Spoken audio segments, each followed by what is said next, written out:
Temos já umas 30 mensagens só nesse evangelho tão especial para a nossa edificação.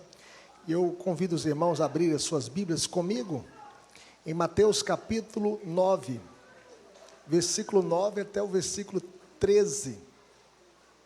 Mesmo assentado como os irmãos estão, nós estaremos lendo. Os irmãos estão aqui na nave do templo, na galeria.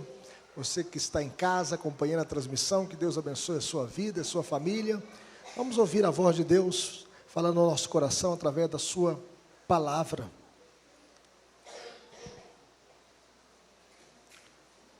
Todos juntos?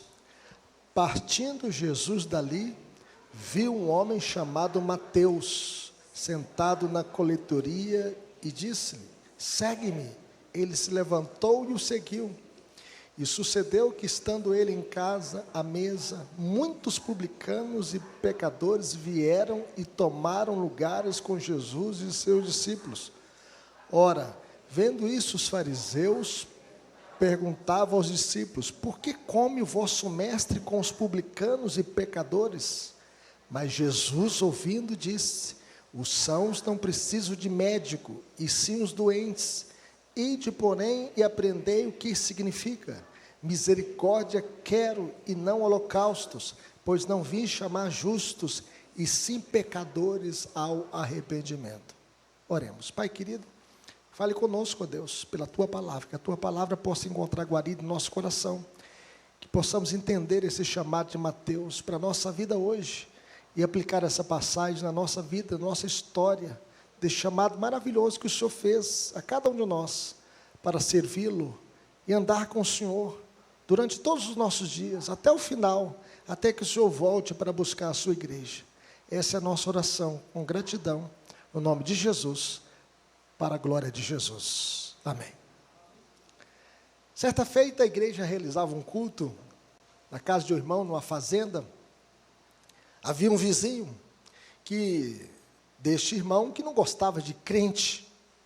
E ele dizia consigo mesmo: hoje eu vou atrapalhar o culto desses crentes na casa desse irmão, na casa desse vizinho. E ele então escondeu atrás de uma moita, e ele dizia no seu coração: eu vou atirar no meio deles e acabar logo com esse culto. Só que o dirigente começou o culto cantando o hino que nós cantamos aqui nesta noite: manso e suave. Manso e suave, eis Jesus nos chamando, chama por ti e por mim. Eis que Ele está às portas esperando, vela por ti e por mim. Vem já, alma cansada, vem já, manso e suave, Jesus convidando, chama, ó pecador, vem.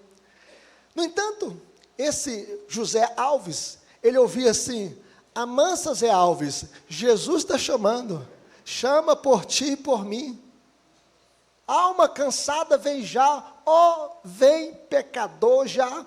E ele ouvia isso: amansa, Zé Alves, Jesus está chamando. E ele então pensou o seguinte: como esses crentes sabem que eu estou aqui escondido atrás dessa moita? E então ele, correndo para perto dos irmãos, entregando a sua vida a Cristo, dizendo: vocês me chamaram, e eu estou aqui entregando a minha arma e também me rendendo aos pés de Jesus. Ele se arrependeu dos seus pecados e correu para Cristo, ouvindo o seu chamado.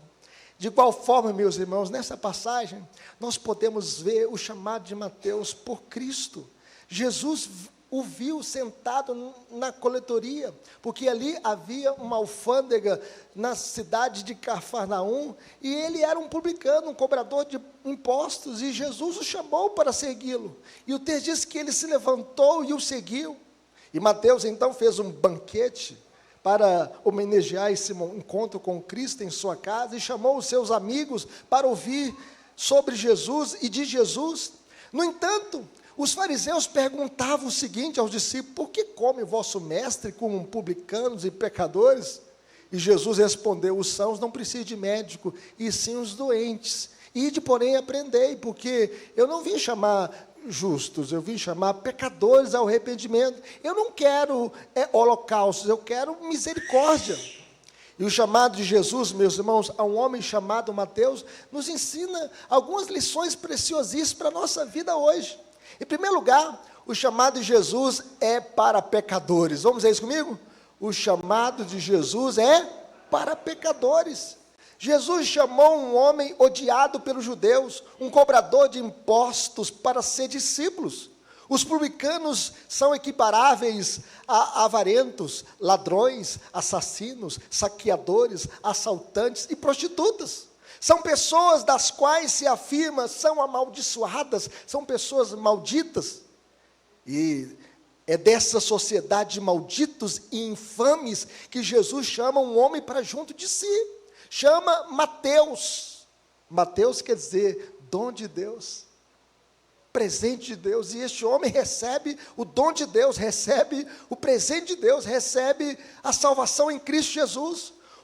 Um publicano era odiado por todos, em especial pelos judeus, por várias razões, porque ele era chamado de ladrão.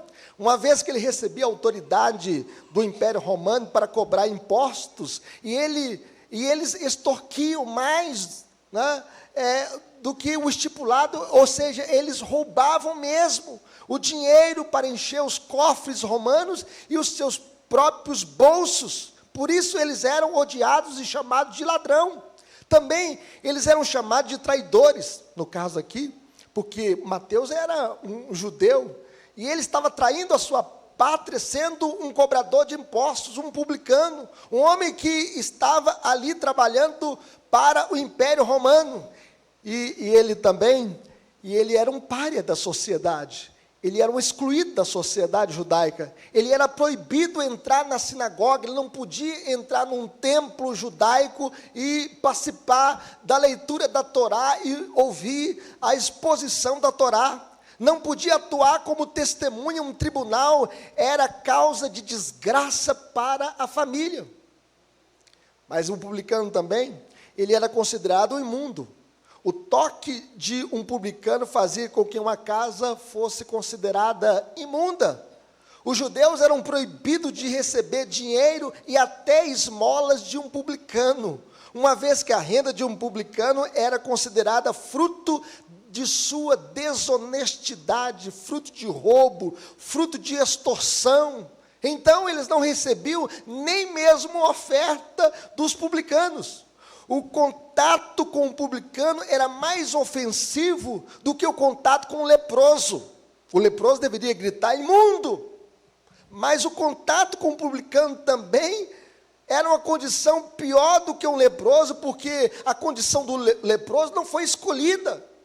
Ele ficou doente, por algum motivo, ao passo que do publicano, ele escolheu ser um cobrador de impostos. E ele era pior dentre os piores, a pessoa mais desprezível para a sociedade judaica, um traidor da nação, um excluído religioso, proibido de entrar em qualquer sinagoga, um afastado de Deus e do povo, mais desprezível do que uma prostituta. Uma prostituta era mais benquista na concepção de um judeu do que um publicano. O Talmud judaico ensinava que era certo enganar um coletor de impostos e mentir para ele, pois era isto que ele merecia, alguém cuja profissão se baseava em extorquir os outros. No entanto, meus irmãos, o mais odiado dos homens e desprezado de Israel foi chamado por Cristo para ser um apóstolo.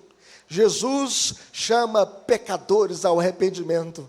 O Evangelho chama pecadores ao arrependimento. O chamado de Jesus era para pecadores. E Ele nos chama para sermos dele.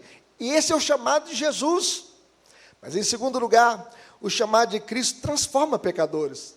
Jesus não apenas chama pecadores, Ele transforma pecadores. E Ele pode tornar um coletor de impostos e transformá-lo num apóstolo, um representante de Cristo da terra. Foi isso que Cristo fez na vida deste homem. Ele pode mudar qualquer coração humano e fazer novas todas as coisas. A Bíblia diz que se alguém está em Cristo é nova criatura, as coisas velhas se passaram e eis que tudo se fez novo.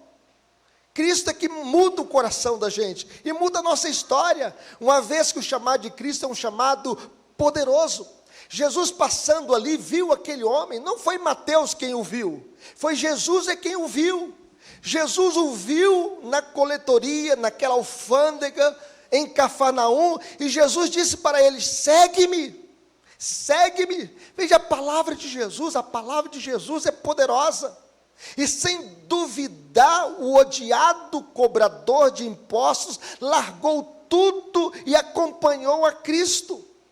A voz de Cristo, meus irmãos, é poderosa. Sem a chamada de Deus, ninguém pode ser salvo.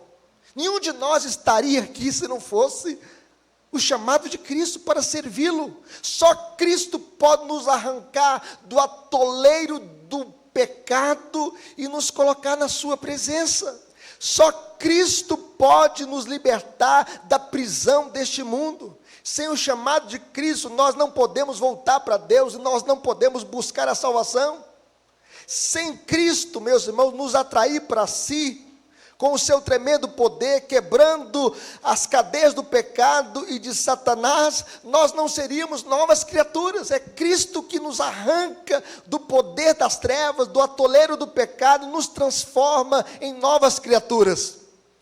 Como disse o salmista: tirou-me de um poço de perdição, de um tremedal de lama, colocou-me os pés sobre uma rocha e me firmou os passos. É Cristo, é quem transforma os pecadores. E o chamado de Cristo é um chamado gracioso. Não fomos nós que escolhemos a Cristo, foi Cristo que nos escolheu. Se dependesse de nós, nós iríamos escolher sempre o caminho das trevas, o caminho do mal, o caminho do pecado, o caminho das baladas, noitadas, dos bares. Mas Cristo nos chamou, e Ele nos chamou de forma graciosa. A base desta escolha não está no mérito humano, mas está na graça de Deus. Não é por obras. Todos pecaram e carecem da glória de Deus. Nós amamos a Deus porque Ele nos amou primeiro. Nós amamos a Cristo porque Ele nos amou primeiro. Jesus veio buscar e salvar o perdido. E o chamado de Jesus é um chamado irresistível. Quando Ele chama, Ele nos chama para sempre. E Ele se levantou e o seguiu. Veja bem que Ele estava ali, vivendo a sua vida comum, naquela coletoria, ganhando o seu dinheiro, extorquindo também os judeus. Estava ali vivendo a sua vida comum, mas Cristo o viu. E Cristo chamou, e Cristo diz: segue-me. E Ele se levantou e o seguiu. Ele não adiou a sua decisão. Ele não deixou para a semana que vem. Ele não postergou a sua decisão. Ele se levantou e o seguiu. Quando Deus nos chama, ninguém pode resistir ao seu chamado. Foi assim na vida de Paulo, perseguidor da igreja. No caminho de Damasco, ele viu a glória de Cristo e ouviu o chamado de Cristo: Saulo, Saulo, por que tu me persegues? E aquele chamado foi tão forte, e o fulgor da presença de Jesus foi tão impactante, que ele caiu por terra e fez a pergunta mais importante da sua vida: quem és tu, Senhor? E ele respondeu: eu sou Jesus a quem tu persegues. E Cristo mudou a história de Paulo, que era um terrorista do primeiro século, e foi transformado no maior plantador de igreja, no maior missionário de todos os tempos, no maior apóstolo no colégio apostólico. E ele dizia: eu sou o que sou pela graça de Cristo. É Cristo quem transforma a nossa vida. Não há coração tão duro que não se derreta diante do chamado de Jesus. É Jesus quem quebranta o nosso coração, e isso Ele faz pelo seu poder, pela sua graça e pelo seu chamado irresistível, nos tirando da escuridão para a luz, nos tirando da morte para a vida, nos tirando das garras de Satanás para as mãos de Deus, nos tirando do caminho do inferno para o caminho do céu. Mas vejam bem, meus irmãos, os chamados por Cristo querem alcançar outros para Cristo. Veja que Jesus come com pecadores e publicanos na casa de Mateus. Mateus abriu as portas de sua casa para a evangelização. E o texto diz aqui, no verso 10, que sucedeu que, estando ele em casa à mesa, muitos publicanos e pecadores vieram e tomaram lugares com Jesus e seus discípulos. Mateus, então, fez um banquete em sua casa. E ele fez esse banquete por gratidão por sua salvação, por gratidão a Cristo. E ele convida Jesus para estar em sua casa. Mateus fez um banquete em homenagem ao seu rei, ao seu redentor, ao seu salvador, a Jesus. Ele faz um banquete para festejar a sua nova vida em gratidão a Deus por sua salvação. Veja a atitude evangelística de Mateus. Ele convida Jesus como seu rei para homenageá-lo, mas convida também os seus amigos, os publicanos, os pecadores, os cobradores de impostos. O texto diz que quando Jesus e os seus discípulos almoçavam na casa de Mateus, muitos cobradores de impostos e pecadores estavam lá como convidados. Ele os convidou. Mateus abriu as portas de sua casa para evangelizar os seus amigos, para alcançar os publicanos, para alcançar os pecadores. Ele estava tão empolgado de ter encontrado o Messias, que desejava que Jesus também fosse conhecido por outras pessoas. Ele queria apresentar Jesus para os seus amigos, ele queria ganhar outras pessoas para Cristo. Ele não queria extorquir mais ninguém, ele não queria viver como amante do dinheiro, ele não queria viver apenas para este mundo e para os prazeres, ele queria viver para a glória de Cristo e conduzir outros aos pés de Jesus. Veja que havia ali um grande número de pessoas neste banquete à mesa com Cristo. Muitos publicanos e pecadores vieram e tomaram lugares com Jesus e seus discípulos, estavam ali à mesa, almoçando com Jesus, participando desse banquete, ouvindo das palavras de Jesus, à mesa com o Rei dos Reis e Senhor dos Senhores. E por que Mateus convidou coletores de impostos e outros indivíduos desprezíveis? Pelo fato de ser o único tipo de gente que ele conhecia. Ele não poderia entrar na sinagoga, ele não poderia ter contato com outros judeus, porque ele era considerado imundo, pior do que um leproso. E uma vez que ele era considerado um traidor da nação, um pária social, um excluído religioso, um imundo, proibido de entrar em qualquer sinagoga, então ele tinha publicanos e pecadores como seus amigos. Assim, os seus amigos eram publicanos e pecadores, gente que carecia da graça de Jesus, e foram essas pessoas que ele convidou à sua casa para conhecerem a Jesus. Jesus, meus irmãos, então é criticado pelos fariseus, é criticado pelos religiosos, por comer com pecadores. Ora, vendo isso, os fariseus perguntaram aos discípulos: por que come vosso mestre com publicanos e pecadores? Jesus, então, foi tratado aqui com desdém, com desprezo, pelos religiosos da sua época. Eles criticaram Jesus porque não entendiam a sua missão. Ele veio buscar e salvar o perdido. E todos pecaram e carecem da glória de Deus. Todos somos perdidos. Até mesmo os religiosos no tempo de Jesus, os fariseus, os escribas, os doutores da lei. Eles criticavam Jesus porque se achavam melhores do que os outros homens. Mas eles não eram melhores do que os outros homens. Eles eram hipócritas. Eles precisavam da salvação, porque todos pecaram e carecem da glória de Deus. Todo homem carece da graça de Deus, por mais santo que ele julga ser, por mais religioso, por mais piedoso, todos nós carecemos de Jesus. Deus não aceita o nosso culto aqui pelos nossos méritos. Deus não aceita a nossa adoração pelas nossas virtudes. Não, Deus nos aceita na sua presença pelo sangue de Jesus, pela obra de Cristo. Os fariseus se achavam mais puros, mais santos, mais merecedores do que os demais homens. Contudo, eles eram hipócritas, porque também eles eram pecadores, carentes da graça de Jesus. Eles criticavam Jesus, meus irmãos, porque a salvação para eles era por mérito humano. Eles pensavam o seguinte: tem que fazer por merecer, tem que fazer obra, tem que ser a obra meritória para que possamos alcançar o céu. É por mérito que recebo a salvação. Contudo, a Bíblia diz que a salvação é pela graça sois salvos, mediante a fé. Isso não vem de vós, é dom de Deus, não de obras, para que ninguém se glorie. A Bíblia diz que onde abundou o pecado, superabundou a graça de Deus. E por isso Jesus responde à indagação dos religiosos. Mas Jesus, ouvindo, disse: os sãos não precisam de médico, e sim os doentes. Ide, porém, e aprendei o que significa misericórdia quero e não holocaustos, pois não vim chamar justos, e sim pecadores ao arrependimento. Jesus responde, meus irmãos, que o médico vai onde existe necessidade, vai onde está o enfermo. Os sãos não precisam de médico, e sim os doentes. E qual o dever do médico? Curar o enfermo ou o saudável?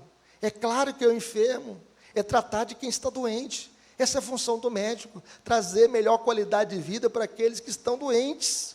Os publicanos não deviam ser odiados, eles precisavam de nossa misericórdia, eles precisavam da graça de Deus, eles precisavam do médico dos médicos, Jesus, para sará-los, para curá-los. Eles estão doentes e precisam de médicos.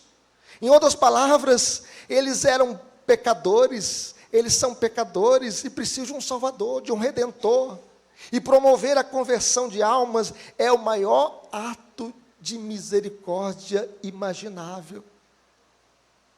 E nós devemos promover a conversão de almas, nos aproximar aos pés do Redentor e também conduzir outros aos pés do Salvador. Ter misericórdia, meus irmãos, é salvar da morte eterna uma alma, é manifestar a graça de Deus, porque os sãos não precisam de médico, e sim os doentes. Por isso Jesus diz, ide, porém, e aprendei o que significa misericórdia quero e não holocaustos. Em outras palavras, não basta o ritual formal, não basta ali oferecer um sacrifício. Deus não quer sacrifícios, Deus não se agrada de holocaustos, Deus quer misericórdia, compaixão. E também os sacrifícios que eram feitos no Antigo Testamento revelavam e apontavam para a misericórdia de Deus, apontavam para a cruz.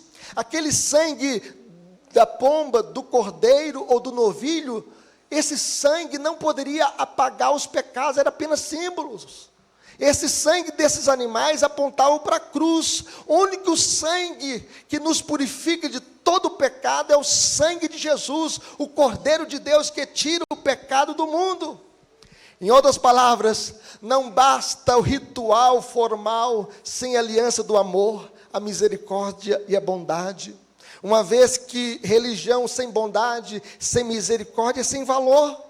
O que Deus realmente quer é misericórdia e não sacrifícios.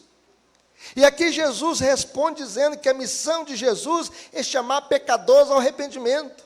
Essa foi a missão de Jesus. Ele diz, eu não vim chamar justos, eu vim chamar pecadores ao arrependimento. O pior pecador, meus irmãos, é aquele que não se vê como tal. É aquele que não reconhece que é pecador. Pois, segundo a Bíblia, não há um justo sequer. Quando Deus olhou do céu à terra, Ele não viu um justo sequer.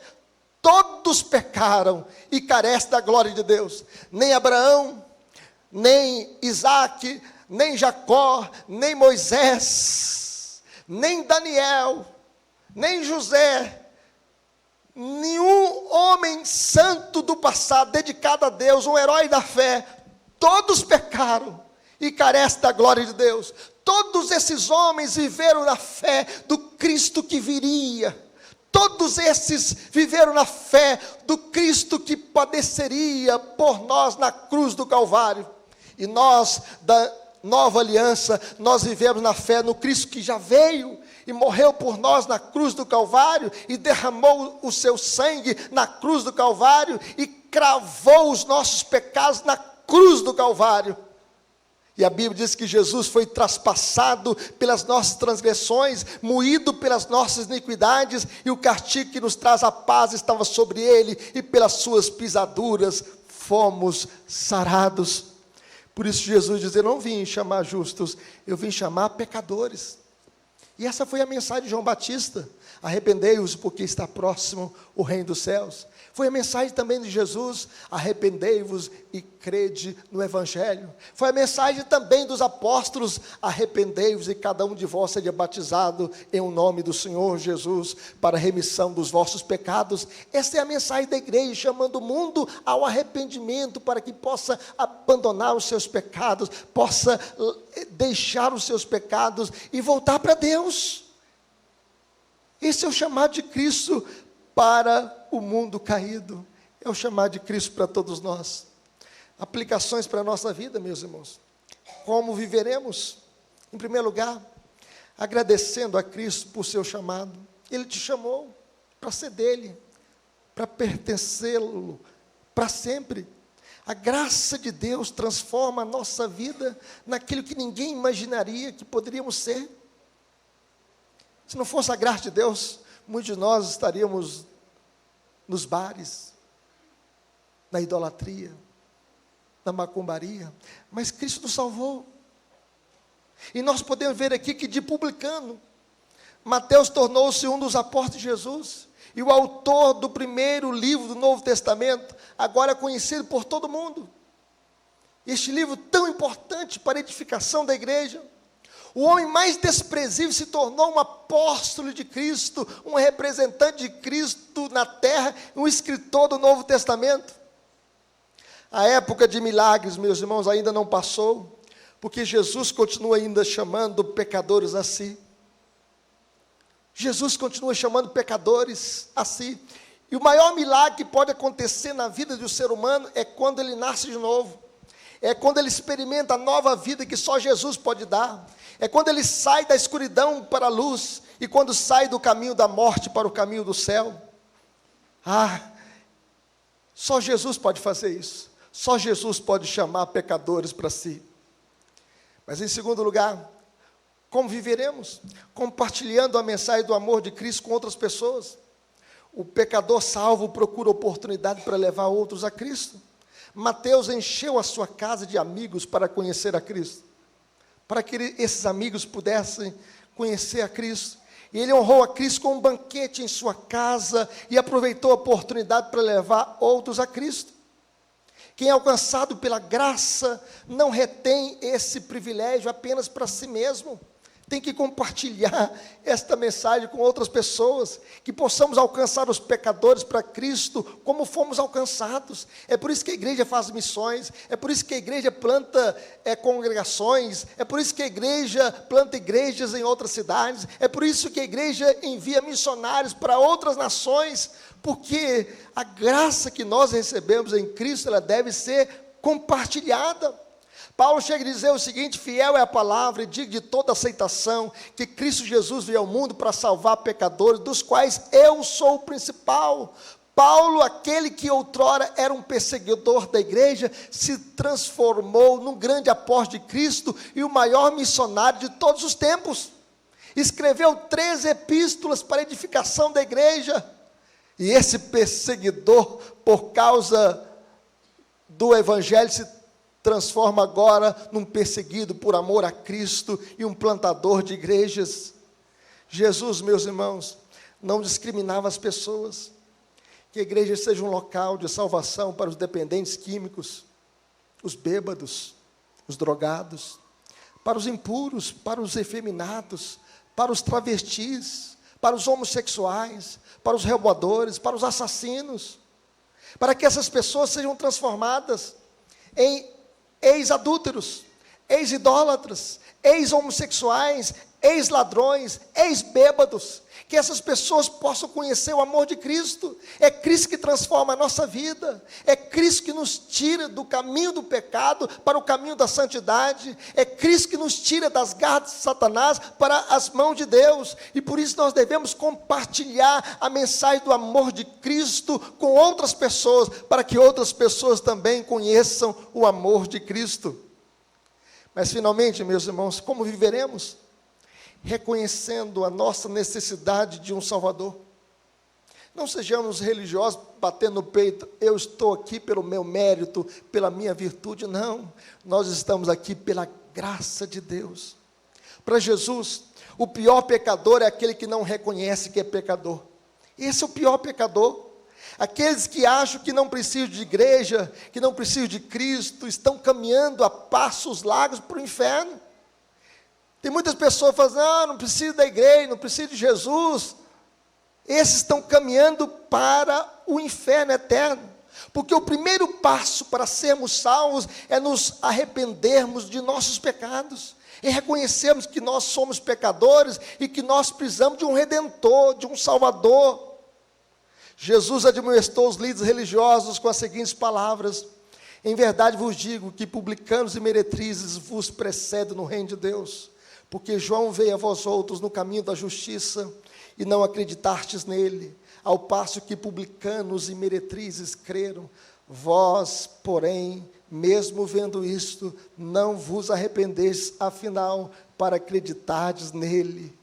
Ah, meus irmãos, nós devemos reconhecer a nossa necessidade de um Salvador, porque nós somos pecadores. Tudo que somos, nós somos pela graça de Deus. Nós carecemos de Jesus. Sem Jesus não há salvação, não há perdão, não há vida nova, não há novo coração. Na cruz, Jesus cravou todos os nossos pecados. Todos os nossos pecados foram cravados na cruz. E Ele diz, tudo está consumado, tudo está comprado, tudo está pago, tetelestai. Jesus cravou os nossos pecados na cruz. Não há, meus irmãos, nada de bom em nós, não há mérito em nós, só pela graça que somos salvos. E onde abundou o pecado, superabundou a graça, porque Cristo morreu a nossa morte, a pior morte, a morte de cruz. Ele se humilhou e foi obediente até a morte, morte de cruz, para nos redimir, para nos comprar, para sermos um povo dele, um povo comprado pelo sangue de Jesus, para vivermos para a glória dele. Se você está aqui hoje, e se você está caminhando para o céu, é porque Jesus te resgatou como seu Redentor, como seu Salvador e o seu resgatador. Que Deus nos abençoe.